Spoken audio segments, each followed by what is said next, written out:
This is a gaming phone worth 7,999 pesos only. It looks awesome and it's definitely built for gamers. But can a phone this affordable actually give a solid performance in games? Well, let's find out in this video. Let's unbox the Nubia Neo 3 and find out. Hey everyone! Welcome back to my channel. If you're new here, my name is Kyla and I make phone reviews and unboxing. Hit that subscribe button and let's dive in.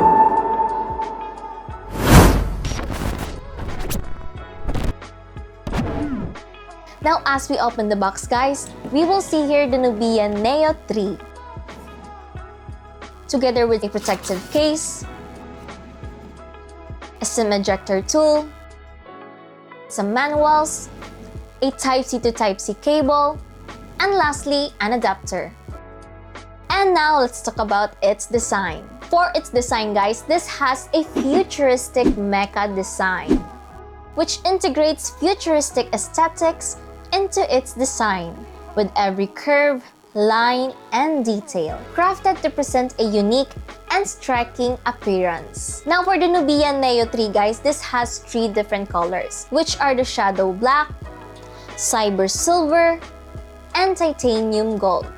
So ang kulay na meron tayo dito guys is the shadow black. And also guys, for its design, this has a glossy finish. And also, for its design, we also have here an RGB lighting. So guys, ipapakita ko sa inyo dito ang kanyang RGB lights. So dito sa ating RGB lights, as you can see here, napaka-astig talaga ng kanyang RGB light. So you can also change the lights from red to green to blue to yellow, or you can also change it to purple.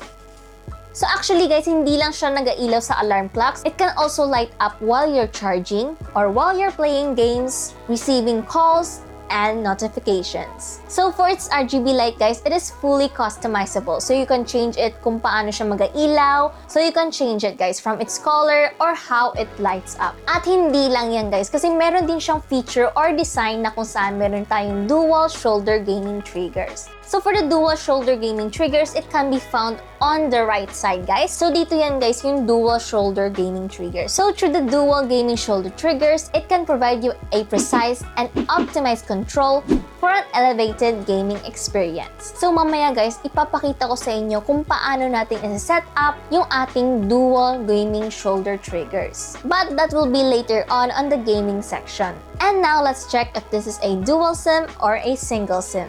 So dito guys sa ating Nubia Neo 3, it has a dual SIM with a hybrid SIM or micro SD dual standby. So dito sa ating Nubia Neo 3, it has a dual SIM. So pwedeng dalawang SIM dito, and you can also turn the other one into a micro SD slot. So you can put 2 SIM cards here, or you can put 1 SIM card and 1 micro SD card for more storage. And now guys, like any other phone nowadays, this doesn't have an audio jack. So if you're going to listen to some music, you can use its built-in speakers, or you can also use Type-C earphones or headphones, or you can also use wireless devices such as Bluetooth speakers or Bluetooth earphones or earbuds. And now let's talk about its display. Now for its display guys, this has a 6.8 Full HD Plus AMOLED screen display. So for its display guys, you don't have to worry because through the AMOLED screen display, it will give you a greater range of color options, resulting to a more vibrant looking images and videos. So dito sa ating display, you don't have to worry kasi it will give you a very great display. And also guys, I would like to inform you ahead that this is the 4G version. So what we have here guys is the Nubia Neo 3 4G. So dito sa ating Nubia Neo 3, it also has a 120Hz screen refresh rate, which will give you a smoother and better animations. And dito guys, kapag outside tayo, ginagamit natin ang ating Nubia Neo 3 outside, you don't have to worry about its screen being more dim or hindi nyo nakikita yung screen kasi meron siyang 1000 nits of maximum brightness. This also has a resolution of 1080p by 2392. And now, let's talk about its performance. So dahil ang meron tayo dito is the 4G version, this has a processor of a Unisoc T8100. And for storage guys, this has an 8GB of ROM na kung saan you can extend it up to another 8 GB, which will give you a 16 GB of dynamic RAM. And this also has a 128 GB of ROM.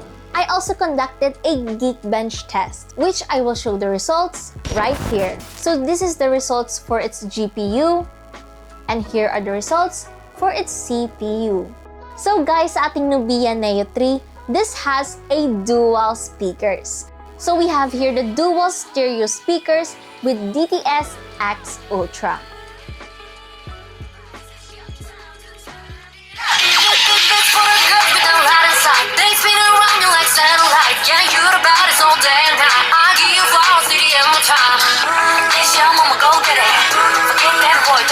And finally guys, the highlight of this video. So since this is a gaming phone, we shall find out if this is really great for gaming. So dito guys sa ating Nubia Neo 3, okay siya when it comes to MOBA games, such as Mobile Legends, Honor of Kings, and many more games. When I played Mobile Legends using the Nubia Neo 3, I did not experience any frame drops and all good siya when it comes to gaming. At napakaganda rin ng graphics dito.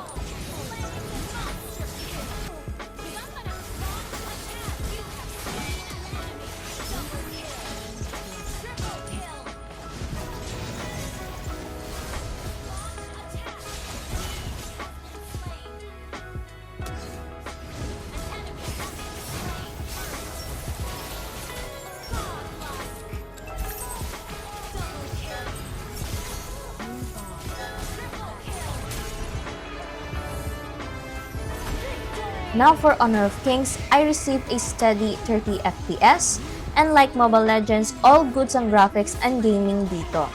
So when playing MOBA games, you don't have to worry kasi pwede na pwede yan dito sa Nubia Neo 3. Now when it comes to games such as the PUBG, medyo nakaka-experience ako ng slight lag, but overall, it is still playable and okay pa rin ang aking experience dito sa Nubia Neo 3. Medyo nakaka-experience lang ako ng lag kasi again, this is the 4G version guys. So if you want a more smoother gameplay, I recommend that you go with its higher variant such as the Nubia Neo 3 GT 5G, which I also made a phone review and unboxing of the Nubia Neo 3 GT 5G. So if you want to watch it guys, just click the link in the description below. And other than that guys, para maiwasan natin ang paglalag, pwede mo rin siya iset sa lower graphics para mas okay ang inyong gaming experience when it comes to games such as PUBG.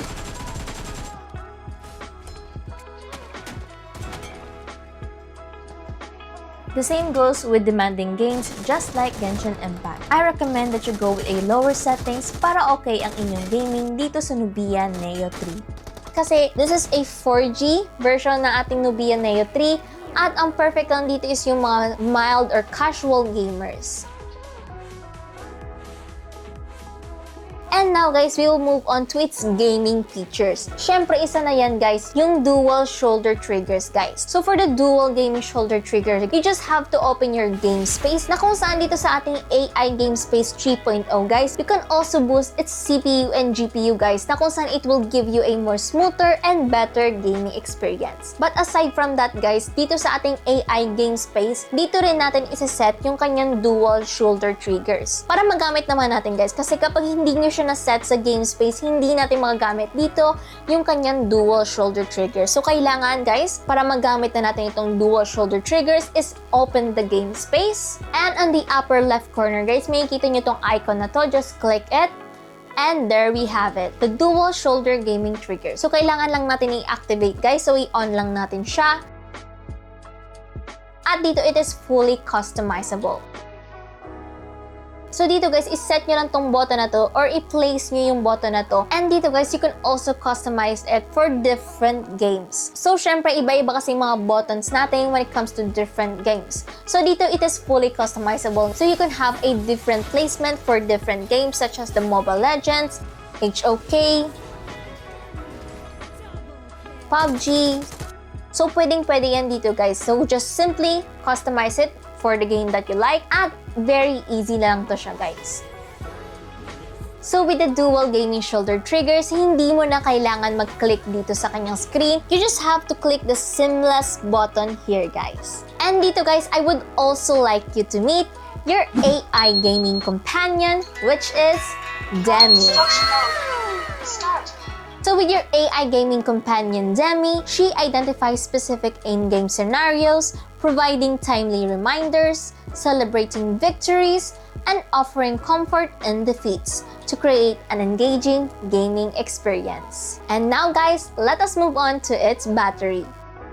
So for its battery, guys, this has a 6,000 mAh massive battery. So, napakalaki ng battery na meron dito sa Nubia Neo 3. And dito, guys, meron din siyang 33 watts fast charging with bypass charging, na kung saan it draws power directly from the charger, reducing heat and extending battery life. And now, guys, let us move on to its camera. So for its camera naman, guys, this has a Neo Vision AI photography system, which allows you to capture high-quality photos and videos anytime and anywhere. This also has a 50MP main camera and also a 2MP depth camera.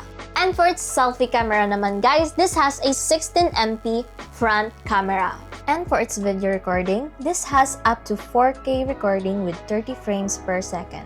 And this also has AI features such as the AI Super Night, AI Sport Snapshot, AI HDR, and AI Magic Editor.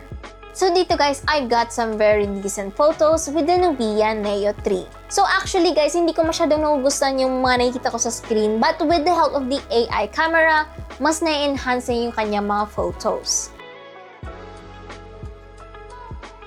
So dito, guys, sa kanyang camera, okay ang kanyang camera, but it's not for a pro level photography, guys. And very reasonable naman, guys, kasi nga for its price.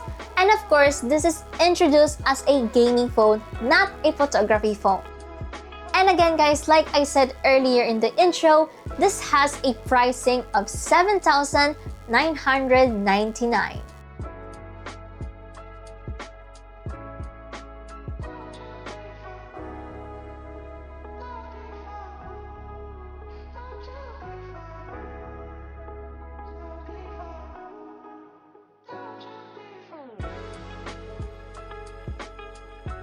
So again, guys, this is the Nubia Neo 3 4G, and let me know what you think about this phone in the comments below.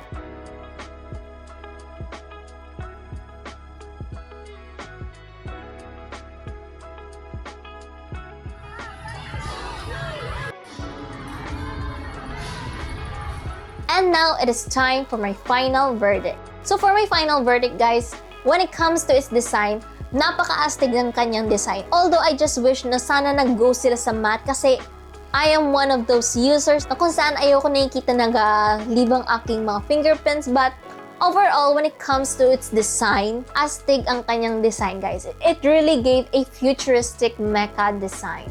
And what I really love about this, guys, is meron siyang RGB lights. Napaka-astig, guys, ng kanyang RGB lights, guys. Napaka-astig. It really gives off that gamer vibes. For its display naman, guys, goods ang kanyang display, lalong-lalo na dahil meron siyang 120Hz screen refresh rate. And when it comes to its battery, okay din siya, guys. Now for its gaming, guys, I recommend this to casual gamers. Kasi dito, guys, this is again the 4G version. So if you really want a gaming phone, I recommend that you go with its higher version such as the Nubia Neo 3 GT 5G.